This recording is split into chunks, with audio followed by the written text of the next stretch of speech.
part of this podcast is we talk about extension and how, the importance of taking innovations and research and extending it to a wider audience and how that's done. And I think the same is for not only do people buy with their eyes, but they also learn with their eyes, and like that tactile, nature of, Jay and you and I have talked about this, like, what would it be like for like a research presentation to actually have physical props, right? To show kind of what's happening in a process, or kind of illustrate their research findings.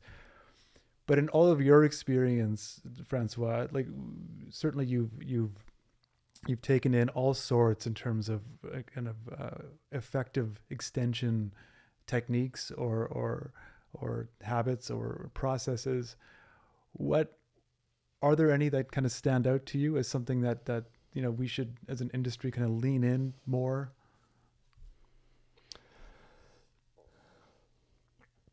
Extension is so wide and varied. Mm-hmm.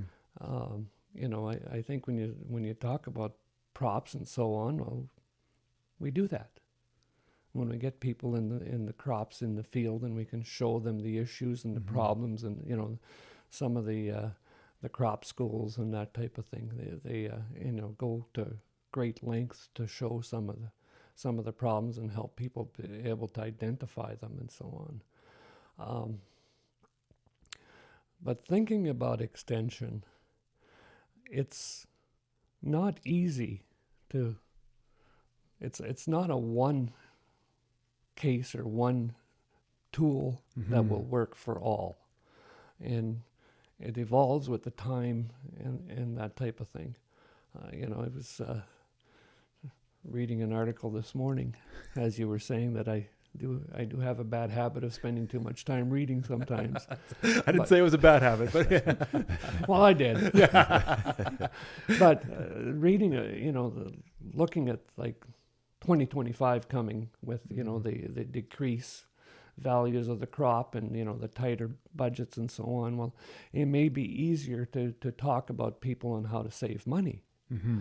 but it's not that easy, because it's going to be hard to get people to maybe drop some of the things that they're doing.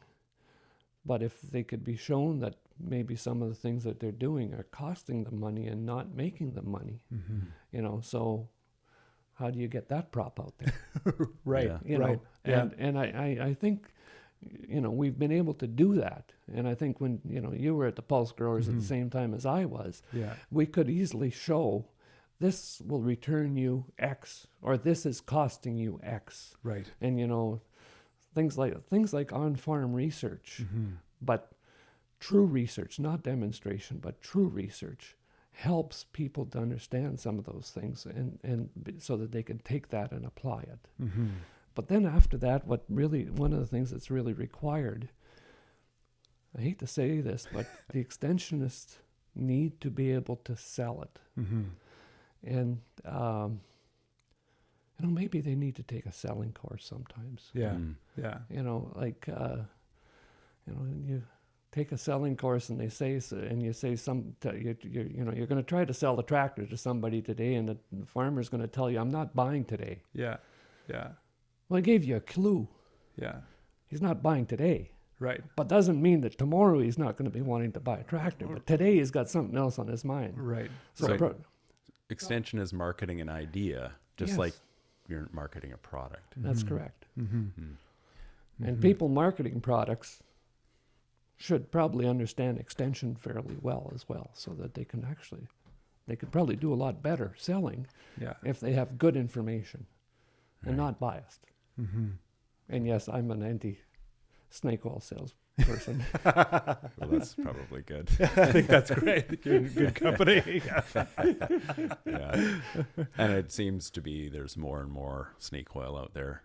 Maybe that's just we're blinded by the time we're in, but I mean, do you feel like there's more product that maybe doesn't have the meritorious rigor behind the preparation of the research into selling it? I think when we look at how beneficial some of the on-farm research has been to show that some of these things that, I remember one of the first times I heard a presentation about a grower that said, it was a grower from Iowa that said that he did the research, did an on-farm trial with, that was replicated, etc. He did it proper, and then he had 3 years of data about this product that he was using, and it was not working. Mm-hmm. It was, it was costing him money to use it. So the salesman came along the next year, with his order book ready to take his order, and he showed him the data, and he asked him, why would I buy it? And he says, the salesman left. Huh.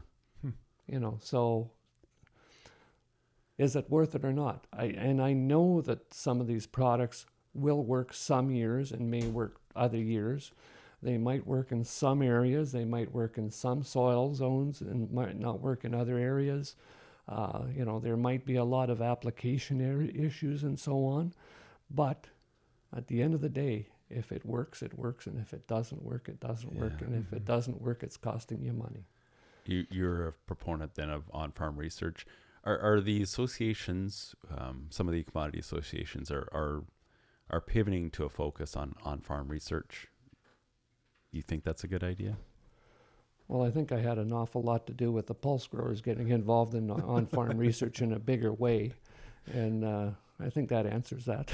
Yeah. If he would have said no, I would have challenged him on it. Yeah. And, I think that's a really key extension-related message. Rather than saying don't use these products that might be snake oil, try a limited on-farm trial. So how do you, and you made the point about 3 years, which I think is really important. But how does a farmer set up an on-farm trial that works and that gives reliable results? It's interesting, now when you look at just about every crop group across the prairies, and even some even from what I know in Ontario, that the crop groups will work with growers to do on-farm trials. And if the grower has an idea, get hold of the crop group and see if there's interest in that type of thing. If they're not, there are still private groups or private researchers that would help to develop an on-farm trial and collect data and that thing. Obviously, those would probably be more expensive, but it's something to weigh the benefits of that. But that's why I say demonstrations are basically of very limited value. I remember I had a grower one time that he was growing. He did a trial.